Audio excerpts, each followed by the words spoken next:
एक स्टूडेंट की जिंदगी में सबसे अहम होता है एग्जाम टाइम। और जैसे जैसे एग्जाम टाइम नजदीक आता जाता है वैसे वैसे हम देखते हैं कि स्टूडेंट्स में तनाव और डर की स्थिति बढ़ने लगती है और बच्चा सिर्फ एग्जाम को ही अपनी जीत और हार का पैमाना समझ लेता है कि ये एग्जाम ही मेरी जीत और हार का पैमाना है। बहुत सारे दबाव बच्चा झेलता है। हम देखते हैं कई बार अभिभावकों की अपेक्षाएं होती हैं, कई बार सामाजिक दबाव अप्रत्यक्ष रूप से वो भी बच्चा महसूस करता है। दूसरा, अच्छे मार्क्स लाने का प्रेशर वो भी स्टूडेंट्स फेस करते हैं और सबसे बड़ा जो डर है वो ये कि कम मार्क्स आएंगे या फिर फेल हो गया तो लोग क्या कहेंगे। तो बहुत सारे कारण स्टूडेंट्स फील करते हैं और एग्जाम उनके लिए एक चुनौतीपूर्ण स्थिति बन जाती है और वो कई बार अवसाद की स्थिति में चले जाते हैं, डिप्रेशन, एंजाइटी जैसी स्थिति हो जाती है और कई बार तो बहुत गंभीर स्थितियां भी हो जाती हैं। परीक्षा तनाव का कारण न बनकर परीक्षा एक उत्सव बने, इसके लिए क्या स्ट्रेटेजी अपनाई जाए, इसके लिए किस तरह से पेरेंट्स अपना रोल निभाएं, किस तरह से टीचर्स स्टूडेंट्स पर अपना ध्यान दें और स्टूडेंट्स किस तरह से अपने आप को मैनेज करें ताकि परीक्षा उनके लिए उत्सव बन सके। आज हम कार्यक्रम में इन्हीं सब विषयों पर बात करेंगे और इस विषय पर बहुत सारी जानकारियां देने के लिए हमारे बीच राजस्थान के बहुत ही प्रतिष्ठित दो टीचर्स मौजूद हैं जिन्हें राष्ट्रीय स्तर पर और राज्य स्तर पर सम्मानित भी किया गया है। आपको मिलवाते हैं। हमारे बीच हैं सुधीर तोमर जी। आप फिजिक्स के टीचर हैं और साइंस के एचओडी भी हैं। आप अजमेर में कार्यरत हैं और साथ ही आपको बता दें कि सुधीर तोमर जी को 2011 में नेशनल टीचर अवार्ड से भी नवाजा गया है।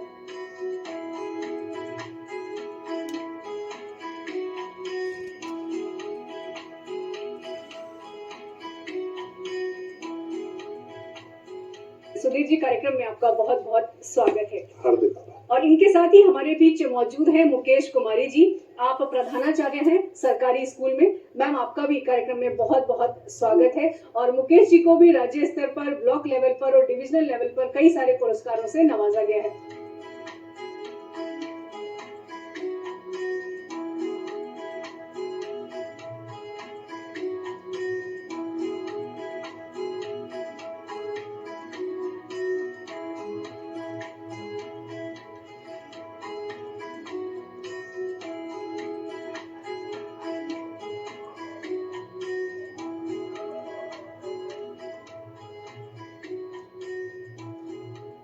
तो मेरा आपसे सबसे पहले यही जानना है कि एग्जाम का जो फोबिया है उसको कैसे ओवरकम करें। ये डर क्यों बन जाता है कि एग्जाम का तनाव और एग्जाम का डर और इतना बड़ा हवा कैसे बन जाता है? ये डर इसलिए बन जाता है क्योंकि माता पिता ने इसे बना दिया है। जब माता पिता अपने बच्चे को चॉकलेट देना, गिफ्ट के रूप में, प्राइज के रूप में कुछ दिया जाता है और जब हमारी एसडीएमसी की मीटिंग्स होती है तब भी हम उस बच्चे के बारे में उस चीज को बताते हैं। अभी हमारे जैसे शिक्षा मंत्री, माननीय शिक्षा मंत्री महोदय द्वारा विद्यालयों में वृक्षारोपण एक महोत्सव चालू किया था और वो निरंतर सतत प्रक्रिया में है, अभी भी है।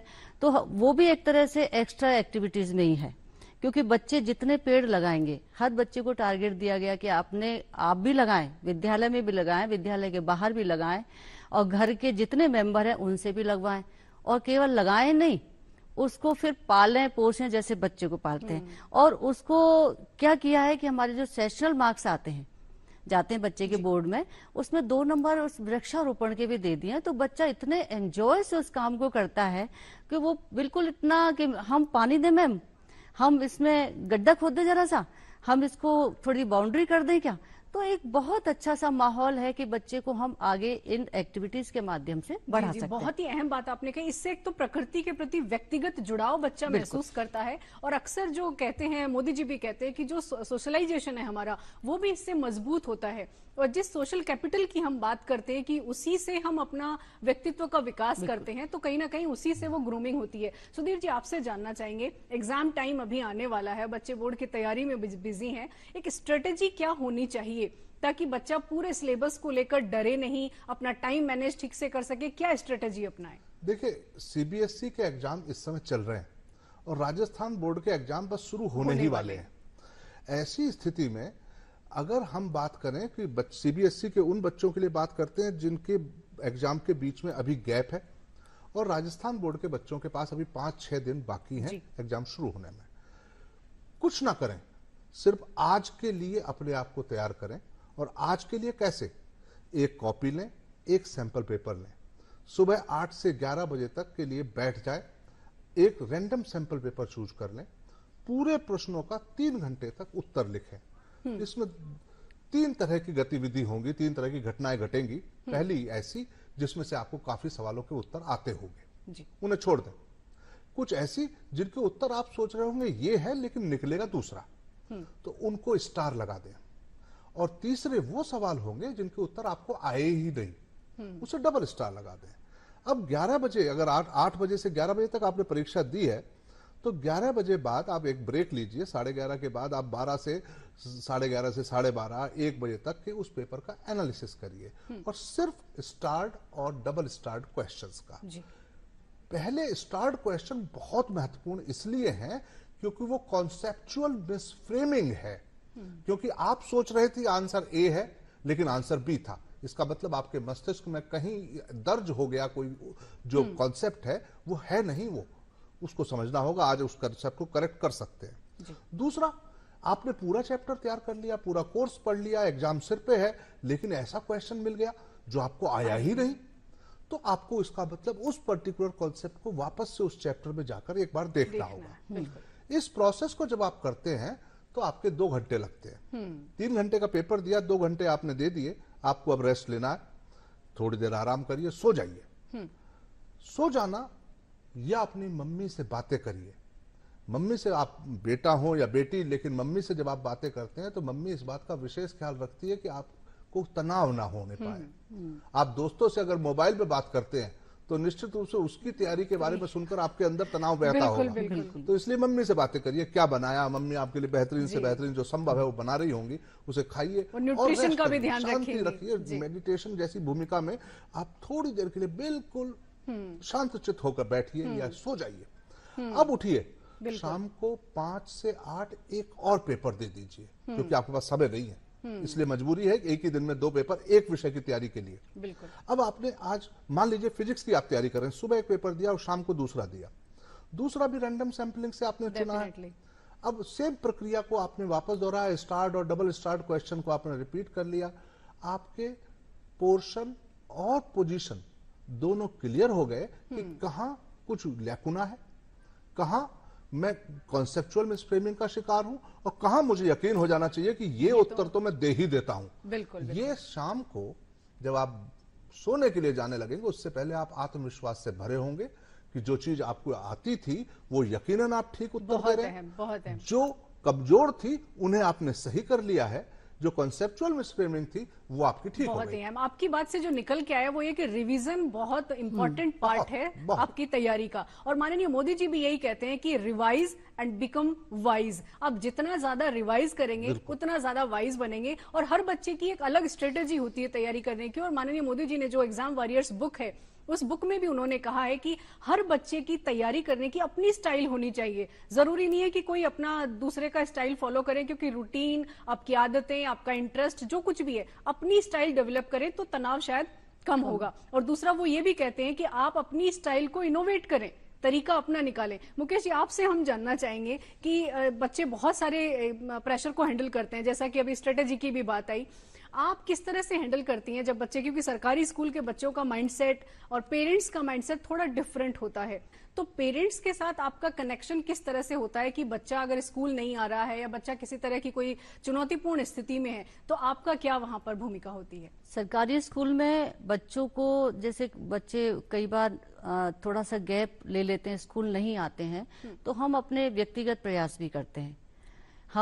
मैं खुद बच्चों को ग्रुप में मैसेज डालती हूँ पेरेंट्स के लिए कि भाई आप बच्चे को भेजें, आप बच्चे कोई समस्या है तो आप हमसे मिलें, आके किसी भी समय आके मिल सकते हैं। और विद्यालय में क्या है, एसडीएमसी एक होती है, कमेटी होती है, तो हमने उन लोगों को भी इसमें जोड़ रखा है, क्योंकि ऑलराउंडर होते हैं वैसे तो वो, लेकिन हम उन लोगों को एरिया वाइज लिस्ट दे देते हैं कि आपके मोहल्ले के ये बच्चे हैं, थोड़ा सा कम ध्यान दे रहे हैं, कम स्कूल आ रहे हैं, आप इनके पेरेंट्स को मोटिवेट करें, बच्चे को मोटिवेट करें। कोई समस्या है बच्चे की अंदरूनी, ऐसा कि बच्चा कुछ कह नहीं पा रहा है खुल के हमसे, तो अलग से आके बात करें पेरेंट्स। किसी भी तरह की समस्या है, आर्थिक समस्या है कोई, या कोई और पारिवारिक समस्या है, तो आप खुले रूप में आए। क्योंकि हमने पीटीएम को एक दिन का पीटीएम नहीं कर रखा है। बहुत अहम, बहुत अहम। हमने खुला कर रखा है कि आप जिस दिन आपको मौका मिले आप उस दिन बच्चे की परफॉर्मेंस के बारे में जानें, समस्या के बारे में हमसे डिस्कस करें, कोई समस्या है तो मिलजुल कर उसको दूर करने का प्रयास करेंगे। रोजमर्रा में भाग दौड़ अपने सुबह से शाम तक के लिए पेट भरने के लिए भी एक जरूरी काम होता है उनके लिए। तो इस तरीके से हम उनको काफी मोटिवेट करते हैं और वो मानते भी हैं। और मैं या एसडीएमसी मेंबर ही नहीं, मेरे विद्यालय के हर टीचर इस काम में जुड़ा रहता है। बहुत है। क्योंकि जहां भी जाना होता है तो जेंट्स स्टाफ है या लेडीज स्टाफ जो भी है वो अपनी गाड़ी लेके खुद जब पेरेंट बच्चे के पास चले जाते हैं, क्योंकि कई बार होता है कि वो बच्चे ने जो मोबाइल नंबर दे रखा वो चेंज हो गया या किसी कारण से वो स्विच ऑफ आ रहा है, तो हम पर्सनली भी घर जाकर भी उसके बात कर लेते हैं कि भाई क्या बात है, बच्चा क्यों नहीं आ रहा है। कोशिश करते हैं कि उसका जुड़ाव विद्यालय से लगा रहे, वो किसी भी तरीके से शिक्षा से वंचित ना हो। हम दर्शकों को बताना चाहेंगे, हम आज बात कर रहे हैं शिक्षा, सहयोग और सफलता टॉपिक पर, और इस विषय पर हमारे साथ 2 गेस्ट मौजूद हैं, सुधीर तोमर जी और मुकेश कुमारी जी।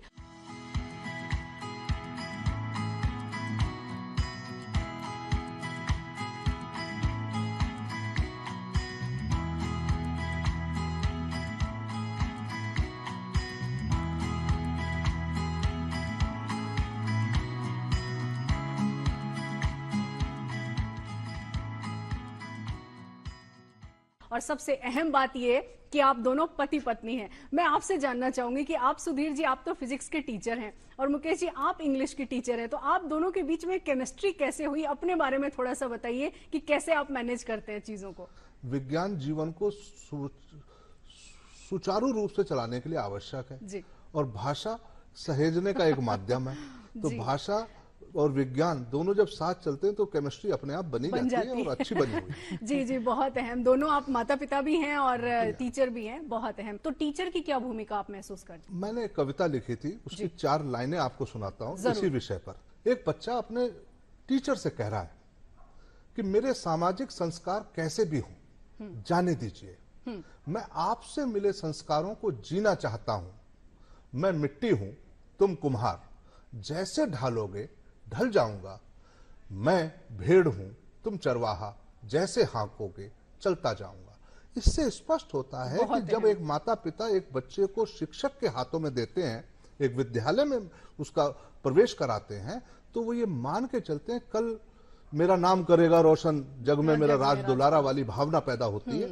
अगर अच्छे शिक्षक हैं तो यकीनन ये बात पूरी हो जाती है। बहुत अहम। तो मैं मुकेश जी आपसे जानना चाहूंगी, आप मदर भी हैं, ये दबाव बच्चों के जरिए आप भी महसूस करती होंगी, और समाज का जो दबाव है बच्चों पर, वो किस तरह से कम किया जाए कि इस तरह का कंपैरिजन बच्चों को कहीं ना कहीं तनाव दे रहा है प्रत्यक्ष रूप से? आपके मैं इस बारे में जानना चाहूंगी। मैं इस बारे में यही कहना चाहूंगी कि मेरा बच्चा मेरा है, मैं किसी और से उसकी तुलना नहीं करूं, क्योंकि मेरे बच्चे की क्षमताओं को मैं जानती हूं, तो मैं उसी के अनुसार बच्चे का सहयोग करूं, उसके साथ खड़ी हूं, ना कि किसी दूसरे के पड़ोसी के बच्चे से मैं कंपेयर करूं कि उसने तो इतने % लिया है। मेरे बच्चे की जितनी क्षमता है मैं उसके अनुसार उसको ढालूं, उसके साथ खड़े होकर उसको आगे बढ़ाने की कोशिश करूं।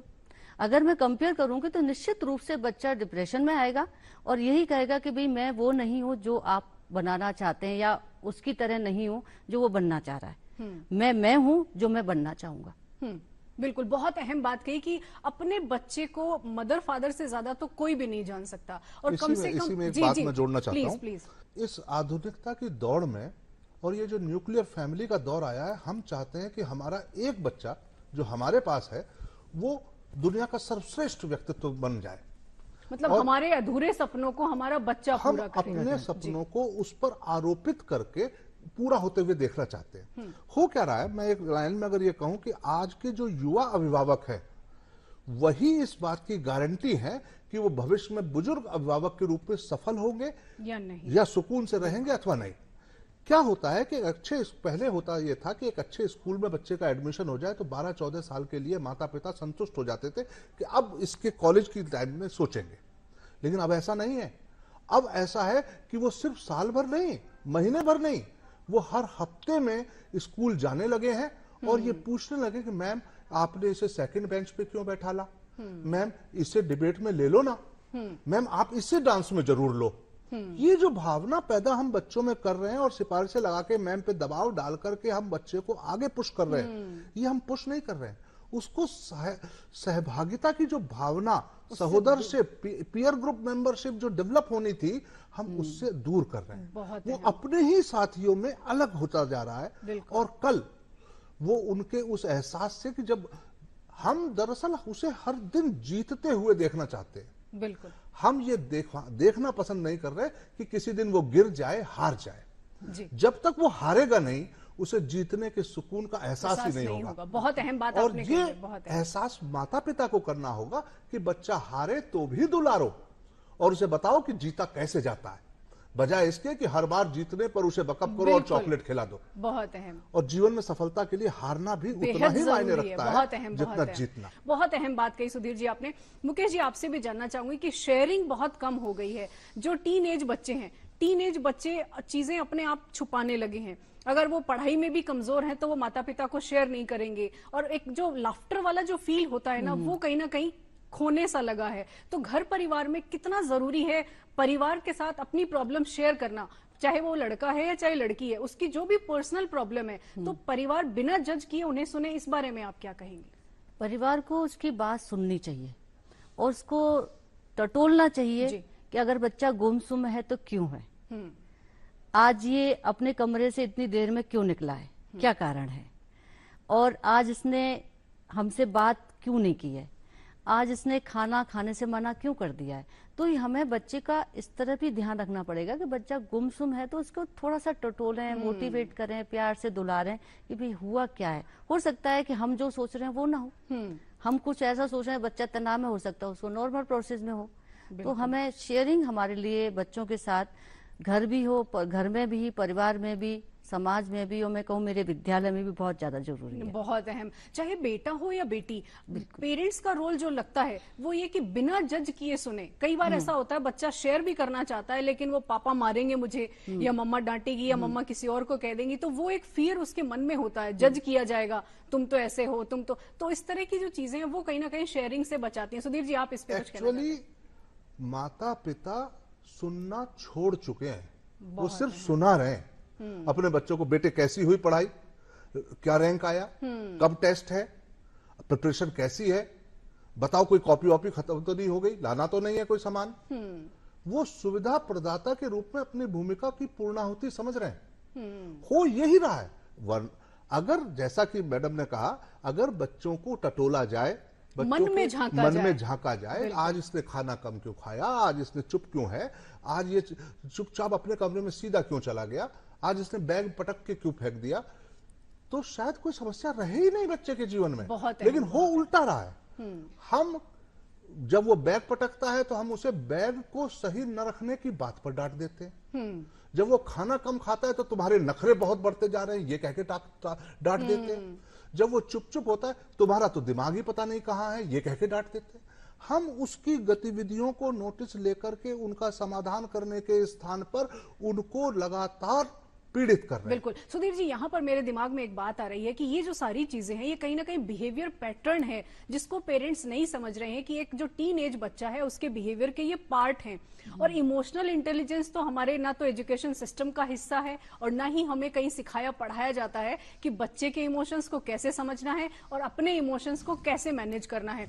तो ये जो नई एजुकेशन पॉलिसी आई है, क्या इसमें भी इमोशनल इंटेलिजेंस पर फोकस किया गया है ताकि बच्चे अपने इमोशंस को मैनेज कर सकें और पेरेंट्स भी और टीचर्स भी बच्चों के इमोशंस को मैनेज करें? क्योंकि हम देखते हैं जो डेटा है, जो आंकड़े हैं, वो ये कहते हैं कि नौकरी के लिए आपको आईक्यू की तो जरूरत है, आईक्यू से आप नौकरी तो ले लेंगे, लेकिन नौकरी में अगर टिके रहना है तो इमोशनल क्वेश्चन की सबसे ज्यादा जरूरत है। तो इस पर मैं आपसे जानना चाहूंगी।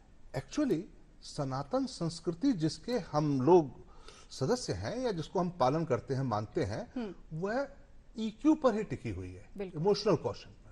हमारा इतिहास, हमारी गौरवशाली गाथाएं, सारी की सारी युद्ध और सारी की सारी संधियां, ये हुई ही इमोशनल क्वेश्चन के आधार पे हैं। हमारे गुरुकुल का कॉन्सेप्ट इमोशनल क्वेश्चन पर ही टिका हुआ था।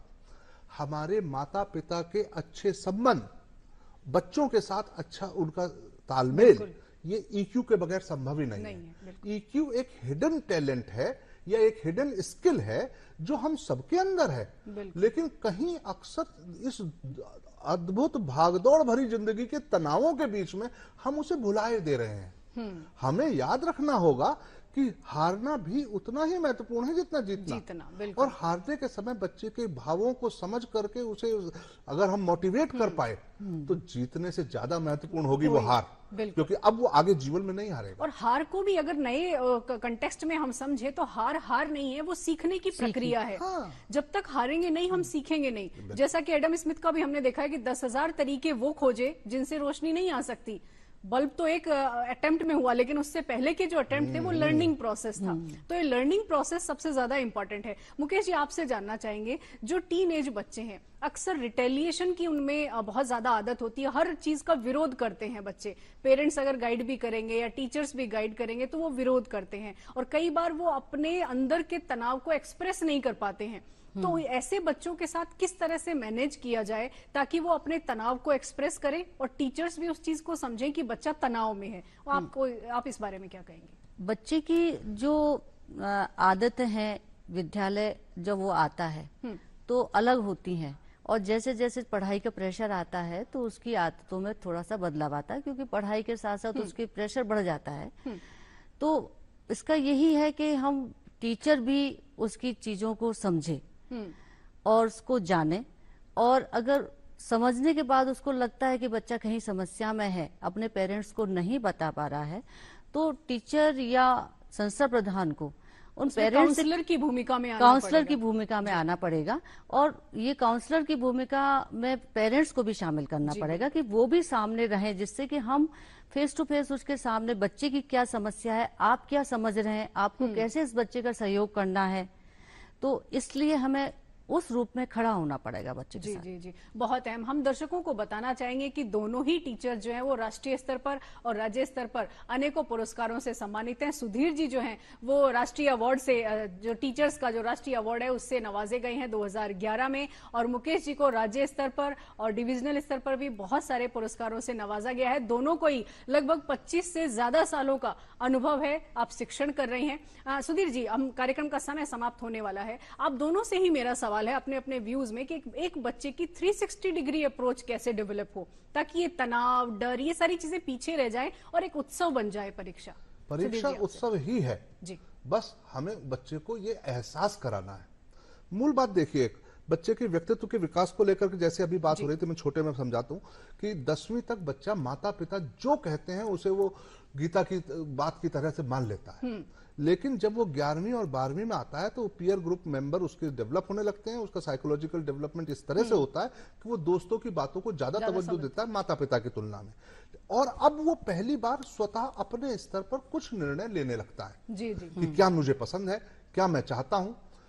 लेकिन हो ये रहा है दुर्भाग्य से माता पिता शिक्षा या प्रतियोगी परीक्षाओं के दबाव में बच्चों के निर्णय लेने की क्षमता जो विकसित हो सकती थी 11वीं और 12वीं अर्थात 16 से 18 वर्ष की आयु के दौरान, उस समय स्कूल से निकालकर उन्हें डमी स्कूलों में एडमिशन दिलाते हैं जहां वो जाते एक और चीज क्या, टेक्नोलॉजी और एआई भी इसमें रोल अदा कर रहे हैं। तो हो ये रहा है कि बच्चों का जो स्वयं के निर्णय लेने की क्षमता, अच्छा और बुरा पहचानने की क्षमता विकसित होने वाली थी, वो डमी स्कूल की भेंट चढ़ गई जहां वो जाएगा ही नहीं। तो अब वो सफल होकर के किसी प्रतियोगी परीक्षा के माध्यम से इंजीनियर, डॉक्टर, वकील, जज, आईएएस तो बनेगा, लेकिन उसे निर्णय लेने की अपने ऊपर आत्मविश्वास जो डेवलप होना था वो नहीं हुआ, खत्म हो गया। और वो नहीं हुआ तो आज चारों तरफ देश में जो युवाओं में तनाव व्याप्त है उसके पीछे ये बहुत अहम कारण है। माता पिताओं को समझना होगा कि कैरियर में सफल व्यक्तित्व तो चाहिए घर में अपने बेटे या बेटी के रूप में, या जीवन में सफल, और कैरियर में सफल व्यक्ति जीवन में सफल व्यक्ति से निश्चित रूप से बहुत अलग होता है। कैरियर में सफल किसी भी एक काम को करता है, उसे करवाया जा सकता है, उसमें अच्छा कर सकता है, लेकिन उसे कहना पड़ता है कि आप अब ये आपका टारगेट है, अब ये आप करेंगे। जबकि जीवन में सफल स्वतः करता है, उसे कोई बताता नहीं कि ये करो, और वो आनंददायी प्रक्रिया के रूप में करता और जीवन सफल इस तरह से हो जाता। मेरी माता पिता से यही अपेक्षा भी है। बहुत अहम बात आपने कही है कि बच्चा जीवन में सफल हो, और जीवन ज्यादा महत्वपूर्ण है। परीक्षा तो एक हिस्सा है जीवन का, और ऐसी अनेकों परीक्षाएं होती है, न सिर्फ एक आपके एजुकेशन सिस्टम की परीक्षा, जीवन की तमाम परीक्षाएं जो है वो पास कर सकते हैं। मुकेश जी और सुधीर जी, आप दोनों ने बहुत ही अहम बातें हमारे दर्शकों के साथ साझा की। इससे न सिर्फ पेरेंट्स, स्टूडेंट्स भी जो सुनेंगे और जो भी टीचर्स हैं वो भी सुनेंगे, वो जरूर इंस्पायर होंगे। आप दोनों का बहुत बहुत धन्यवाद। तो आज की जिस टेक्नोलॉजी के दौर में हम हैं, जिसमें एआई को ही अपना सब कुछ मान रहे हैं बच्चे, एआई सिर्फ एक असिस्टेंस है, और तनाव को मैनेज करने के लिए एआई के खुद को हवाले ना करें, एआई को अपना असिस्टेंट बना लें और अपनी फैमिली के साथ जुड़ें। अपनी फैमिली के साथ जो क्वालिटी टाइम आप स्पेंड करेंगे तो डेफिनेटली तनाव तो छू मंतर हो जाएगा, और फिर ये एक परीक्षा क्या, जिंदगी की कोई भी परीक्षा आप चुटकियों में पास कर लेंगे। और सबसे अहम, जाते जाते एक अपील आपसे करेंगे कि माननीय नरेंद्र मोदी जी की जो बुक है एग्जाम वॉरियर्स, वो आप जरूर पढ़ें, और न सिर्फ स्टूडेंट पढ़ें इसे, टीचर्स भी पढ़ें और माता पिता भी पढ़ें, ताकि बच्चों को वो अच्छे से गाइड कर सके। फिलहाल हम इजाजत लेंगे। आप सभी का बहुत बहुत धन्यवाद। नमस्कार। बहुत बहुत